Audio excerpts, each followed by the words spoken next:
job titles are not created equal. They're just not.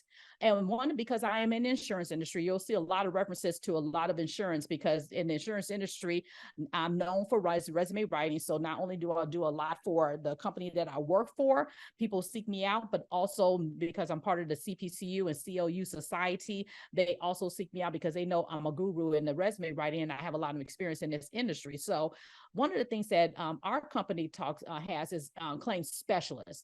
And so, yes, that's very unique to the organization. But when you're looking for a job, most times they're going to look advertise for claim adjuster or claim representative.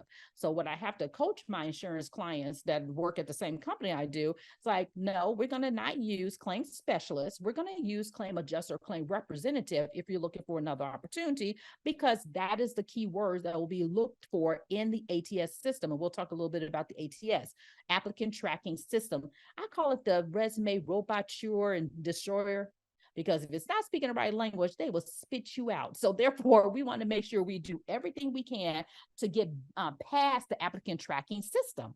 And then, what's also good is having descriptive type of title. So instead of sales representative, because that's what your title is at the company, be more specific and say maybe pharmaceutical sales representative, or maybe ad copy sales representative. Being more descriptive is also going to elevate your resume to the next level. And then sometimes you may need to put in what type of role that you're looking for as far as level. So if you just graduated and you're an accountant, it's going to be hard to compete for accountant jobs.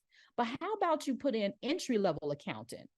That narrows your search, and also that narrows it down for the recruiters looking for you, because they're looking for entry level to start you out. But if you're competing against accountants who have 5-6 years, and because you're looking for those jobs, oh, I don't have that kind of experience, that's because you're looking for the wrong jobs. Look for the ones that say entry level, because that makes sense. You're entry level. And then, of course, if you're a marketing director and you want to take that next role, but you're not quite ready for the assistant vice president, AVP, or vice president role, look for senior marketing director roles. And guess what? That's a niche that can be small enough where you bypass everybody else who's looking for marketing director roles, because you want to be a senior marketing director, and that opportunity may be out there. So think about your job title.